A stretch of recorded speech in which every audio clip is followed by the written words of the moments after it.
art. I think that's absolutely true, that people, they buy into it, they can be responsible for the philosophy that or the behavior that this work of art represents.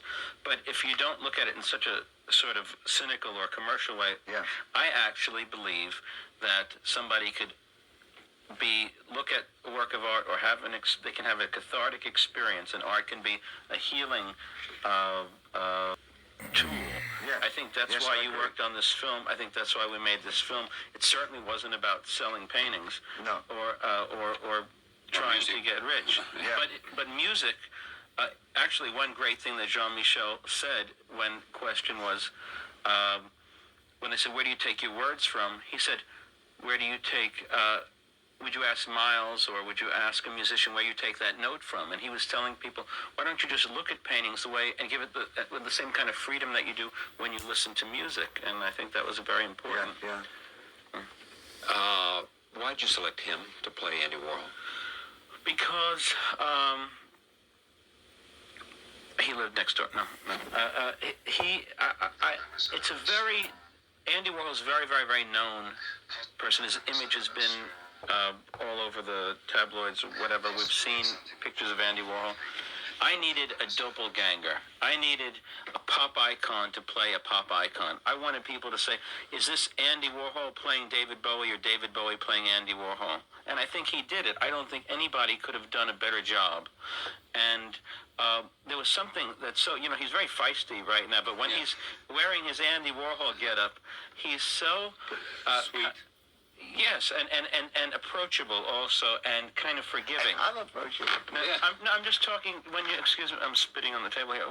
When you were in that thing, there was something so swishy also about you. And swishy. And I got real interested in everybody. I found that, that when I put the wig on, I started it was so easy just to stand around and watch what everybody was doing and get real in them. Oh, that's great. It's a wonderful freedom. What's he doing over there? To be interested in other people. I mean, I think that's the key to your success. I mean, you're actually curious. That's right. It's a wonderful thing. My daughter Stella is, plays actually Gary's daughter in the movie, but she's actually curious, and she could sit there and talk to people, and it's wonderful. Yeah, when you're a good listener, you get a lot more than when you're a good talker. Yeah, it's true. Touche. You listen long enough to say you've heard. Did you immediately say, yes, I want to do this? Funnily enough, I don't know if you remember Julian, but Julian, when he first got, I think he pulled it together originally about 6 years ago. Well, I started working on this thing. It must have been around then that you first sent me the script. He sent me the script a long, long time ago. Probably 4 years ago or 5. Yeah, a long time ago. It was a long time ago. And at that time, it was before I knew my present wife, so it was at least that long ago. Right. It's got to have been 6 years. And I turned it down because, one, I'm not passionately interested in making movies. It doesn't appeal to me much. But mainly, I didn't know Julian. And it was only when I met Julian that I became really immersed in the idea.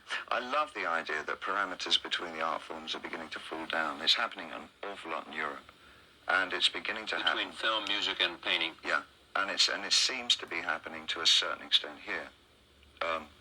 Don't get started. No, I won't get started. Yeah, all right. But Julian, for me, typified the kind of the spirit of someone who can apply their aesthetic sensibilities or whatever philosophy they have that propels them through life into any of the art form. If you have an understanding of what the tools are, and they're all moderately the same, funnily enough, then you can apply yourself to each of the different arts and make some kind of decent job out of it. And I really believe that he could actually carry this off the way he talked about it and live with it and ate it and breathed it.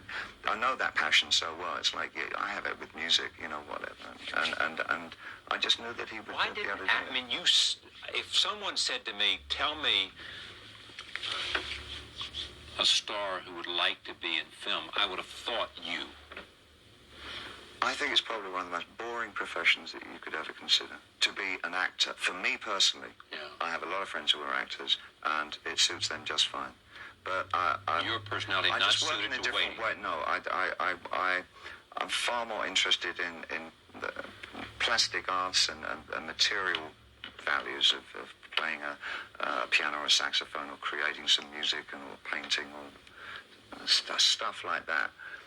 I'm not that interested in interpreting characters and stuff. Really? No. And nothing happened in this film to change that? Absolutely none. And he had the good grace to only give me 10 days, which was fabulous. It was about your limit, huh? 10 days was about it for you? Continue. But I think that one thing that does happen, no matter what you do, you go through something, you decide that you're going to lean towards a divine light in some kind of way. You're going to put on Andy's wig. You're going to do that thing. Oh, yeah. No, I wanted to really do it. And there's something that happens that is this sort of transcendental thing. It's like you don't know what it is. I think in Tennessee Williams, in A Fugitive Kind, the sheriff's wife, it was played by not. What's the wife of Archie Bunker? Yes. Anyway, Stapleton was the actress. Yes, Jean Stapleton. Jean Stapleton. Maureen, her sister. Maureen Stapleton, right? Yes. She played this, and she was painting, and she made this painting, and she was married to the sheriff in this horrible town. She said, I don't know, after I get done doing that, I feel elevated. Now, after you got done doing that thing, you weren't painting and you weren't singing, but there was this thing that you go through, that we went through, and you know that you capture something that you had no idea about before. You lean towards this thing. You put your faith in other people, and you do this thing together. And when you walk out of it, you know that something happened, that you were altered in some way. Is Jean-Michel an interesting character to you? Yes, I'm passionately fond of his work.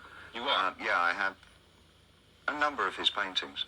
And you bought them when? In the early 80s?